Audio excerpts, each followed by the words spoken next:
na mag-like and subscribe sa atin pong channel upang atin pong mas may parating sa nakararami ang kaligtasang hatid at mga aral sa atin na mabuting balita ng Panginoon na siyang nilalaman po ng bawat video sa ating channel. Sama-sama po natin kilalanin ang Panginoong Jesucristo para sa ating kaligtasan. Maraming salamat po. Mga atom, kasinlaki ni Brad Yosel, makikita mo ngayon gaano pagsabog na mangyayari. Yun po ang prinsipyo ng atomic bomb. Pero ngayon, mas maliit na po ang nasisiksik nila. Yung nuclear bomb. Kaya pagka sumabog ang nuclear bomb, napakalakas. Ganun po yung nangyayari sa mga stars na pagka sila ay siksik na because of the pressure, nagkakaroon po ng tinatawag na supernova at nagkakaroon ng tinatawag na nagiging dwarf. Merong ganon. Merong mga, hindi ko po alam na buo yun eh. Pero yung mga stars na yan, sumasabog yan. Pag sumabog yan, ayun, mawawala. Sasabog eh. Pero merong magpuproduce ng ibang heavenly body. Yun yung sinasabi sa Ebreo 1:10 hanggang 12 na yung mga nasa langit, yung langit gawa ng iyong kamay, maluluma sila parang bihisan, no? Mauuwi sila sa wala at iyo silang papalitan. Kaya nga mayroong mga bagong born, mga stars are born eh. Yung sinasabi nila sa pelikula, scientific pala yun eh. Nung lumitaw si Miss Nora Honor, sabi nila, a star is born. Totoo pala yun. Meron palang ipinapanganak na star. Pag may sumabog na, halimbawa, mga kollisyon ng stars, may magiging bagong star o bagong bituin. Ginagamit pala yun ginagamit yan sa pelikula, Brad Daniel, di ba? Yung salita, stars are born. A star is born. In the person of a singer, a star is born. Di ba ganun yun, kapatid na Daniel? Opo, kapatid na Eli. Pagka po, lalo na yung mga nagdi-discover ng mga stars o ng mga artista, yun po, ginagamit po nila yun pagka nakapili sila. O ginagamit din po sa mga contest. Meron pa nga pong mga natatandaan akong parang show sa television na ganun po, A Star is Born. A Star is Born. Para yung wish ba sa Brad Daniel? Marami nang na-born na star sa wish, ano?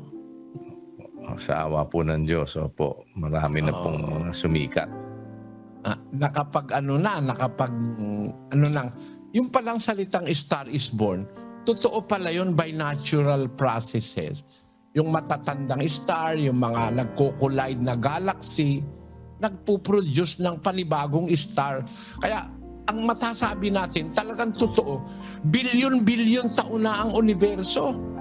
Kasi hindi naman mangyayari yung ang isang star ay mamatay ng 3 days lang o 5 days lang o 7 days lang kagaya ng paniwala ng mga Sabadista. 6,000 taon lang daw ang universo. Mag-isip-isip naman kayo, pakinggan nyo ang sabi ng Seventh-day Adventist sa kanilang libro, page 76 to 77. Here is a vast span of time, according to scripture chronology, about 6,000 years since creation, and people still have not been returned to the Garden of Eden. Tingnan niyo ang ignorance of these Americans who penetrated the world with their stupid teachings that the world, for them, vast span of time according to scriptures, according to them. But it's not really according to scriptures. Scripture chronology about 6,000 years since creation, it's not true. That creation took place 6,000 years.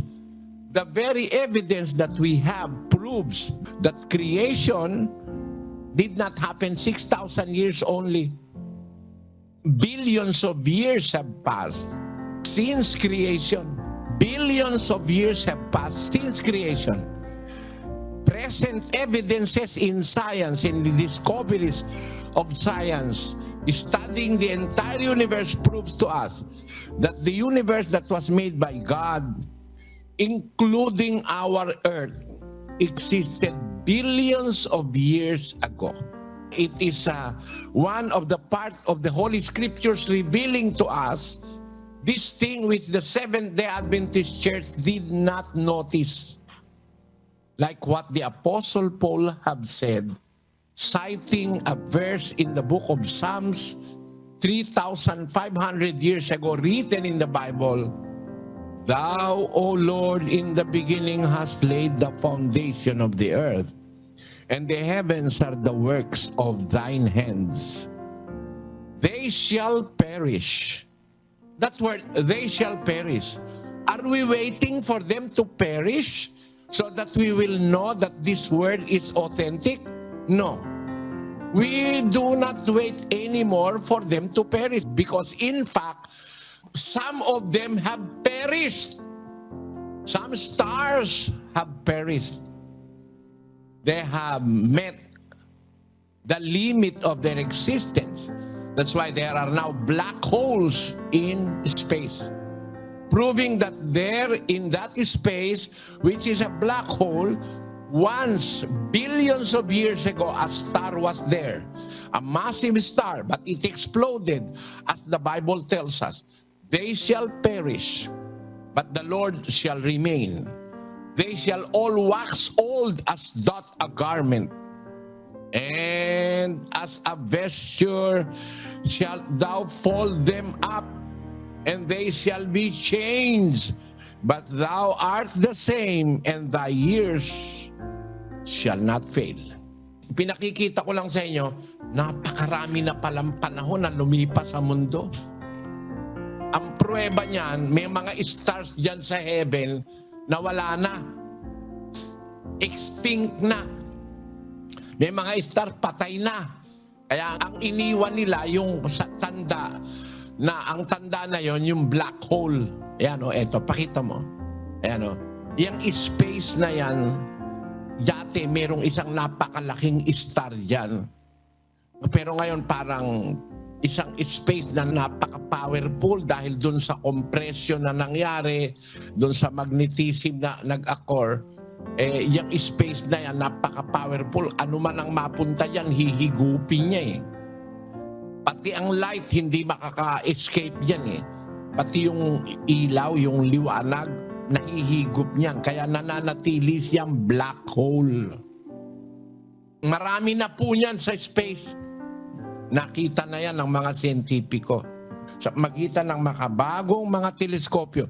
Yan pong mga black holes, ang pruweba na bilyon-bilyong taon na ang mundo. And the Seventh-day Adventist Church, up to now, with the advent of modern understanding of science, they still remain to that primitive and unbiblical interpretation that the world is only 6,000 years old, that the creation is only 6,000 years. That is a shame for the scientists of the Seventh-day Adventist Church. And maybe scientists that understands will not remain a member of the Seventh-day Adventist Church. Kasi sabi nila, ang creation daw, ang paglalang, 6,000 taon lang. Hindi po totoo yan. Hindi po totoo yan. Napakatagal na po ng universo, napakatagal na rin ng mundo. Napakatagal na. At napakarami ng panahong lumipas. Kaya pag sinabi ng Biblia na nung bumaba magkatawan taong Panginoon Kristo, mga huling araw na, parang wala ka ng taon na bibilangin eh, mga huling araw na lang eh. Sa panahunan ng Biblia, kung ikukumpara mo sa bilyon-bilyong taon, ang ating panahon sa panag-uumpisa kay Kristo, mga huling araw. Ano ba ang mga palatandaan ng panahon ng huling araw? Ayon sa Biblia, sain natin ang 2 Timoteo 3:1. Datapwat alamin mo ito na sa mga huling araw ay darating ang mga panahong mapanganib, sapagkat ang mga tao'y magiging maibigin sa kanilang sarili, maibigin sa salapi, mayayabang, mga mapagmalaki, mapagtungayaw, masuwayin sa mga magulang, mga walang pasalamat, mga walang kabanalan, walang katutubong pag-ibig, mga walang paglulubag, mga palabintangin, mga walang pagpipigil sa sarili, mga mabangis, hindi mga maibigin sa mabuti, mga lilo, mga matitigas ang ulo,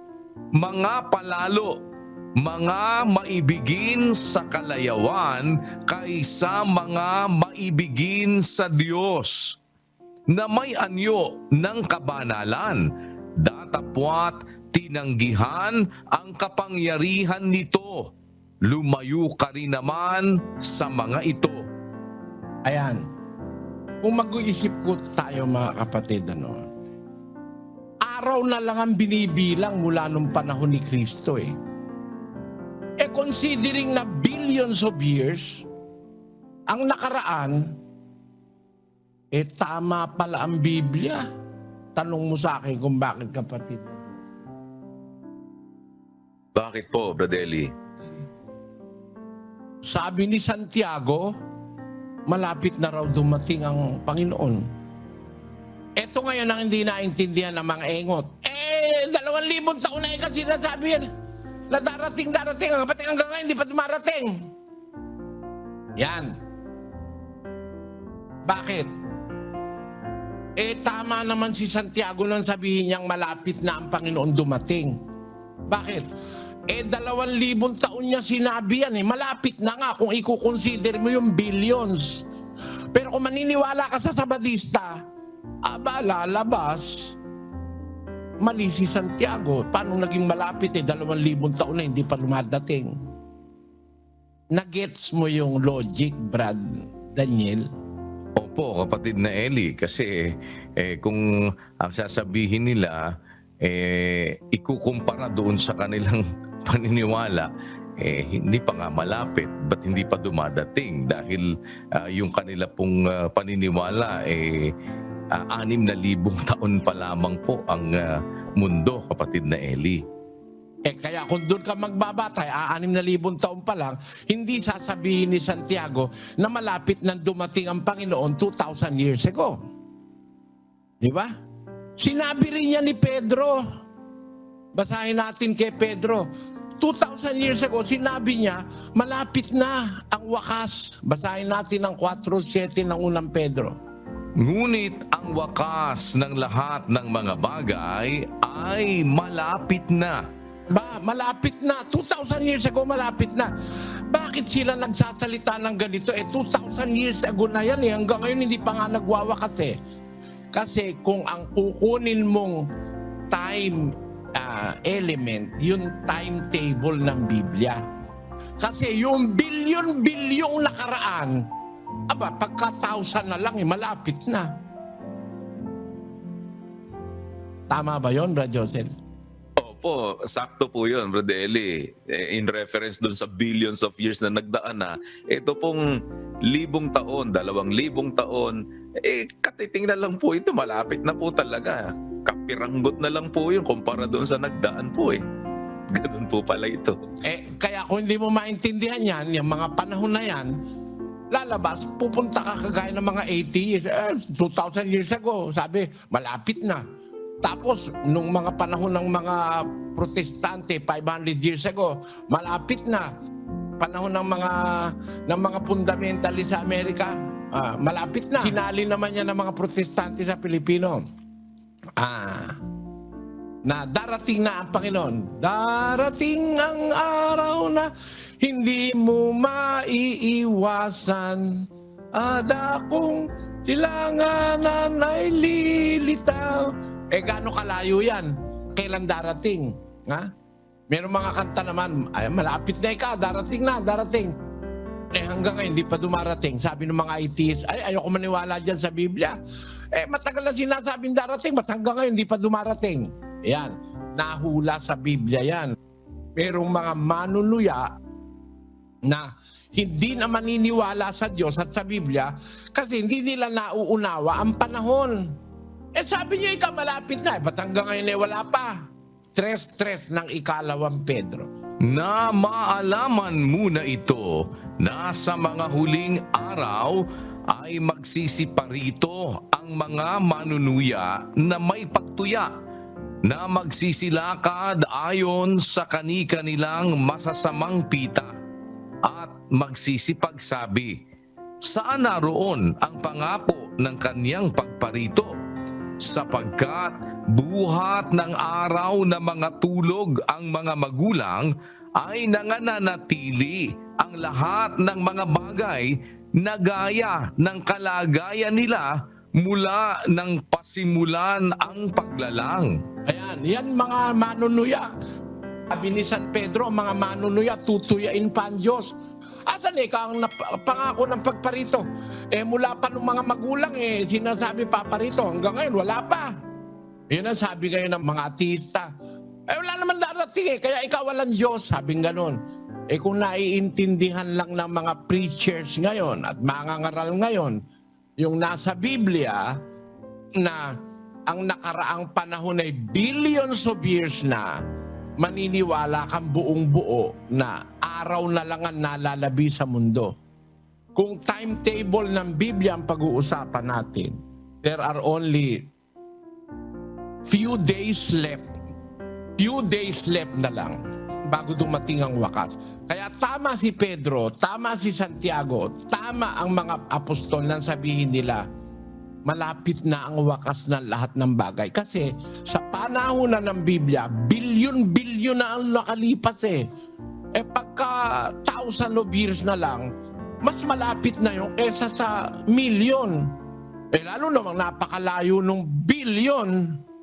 Bilyon na nga ang reality, bilyon taon na ang mundo bilyon taon na ang universo Kaya kung natitira na lang mga 1,000 years na lang, malapit na. Araw na lang, kumbaga sa panahunan ng tao, araw na lang ang binibilang. Kaya ang tawag mula nung magkatawan tao si Kristo, mula nung bumaba si Kristo sa lupa, nagturo 2,000 years ago, bumibilang na lang tayo ng mga huling araw. Wala nang isang linggo.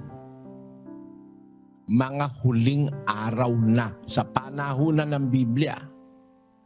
At ang palatandaang nasa panahon na tayo ng mga huling araw. Wala tayo sa panahon ng patriarka, wala tayo sa panahon ng mga magulang, wala na tayo sa panahon ng Israelita, wala na tayo sa panahon ng unang panahon ng mga hintil. Nasa mga huling araw na tayo ng mga hintil. Kasi nung pagkatapos ng panahong Israelita, dumating yung panahon ng mga hintil Nandoon yun sa Roma. Pagkatapos ng panahon ng Israelita, dumating ang panahon ng mga hintil. Tapos sa panahon ni Timoteo, sabi ni Pablo, mga huling araw na lang tayo. Nalalaman mo ito sa mga huling araw mula kay Timoteo, darating ang panahong mapanganib. Mapanganib na talaga. Perilous times. Kaya yung kanta natin sa Unheard Truth, we are all living in a perilous time. Standing on the light is a heinous crime. Power of the seat reigns all over the land, and nobody cares to give a helping hand. Weary souls are screaming out in pain.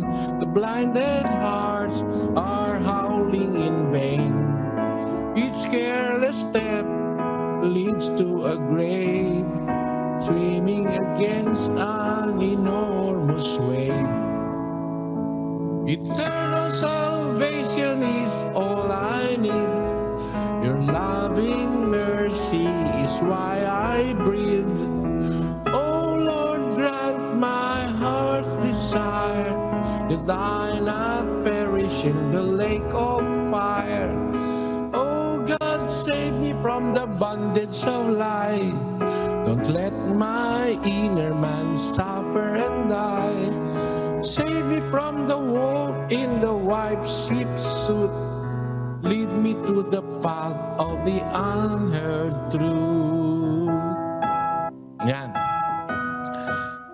perilous time ngayon eh. Paano mo alam na nasa mga huling araw na tayo? Kasi nandito na ngayon yung lahat ng mga palatandaan ng mga huling araw. Ang tao magiging maibigin sa sarili. No. Tingnan mo yung mayayaman, mga bilyonaryo. Ang plano nila, i-depopulate ang mundo. Kaya sila, nag-a-advise ng abortion.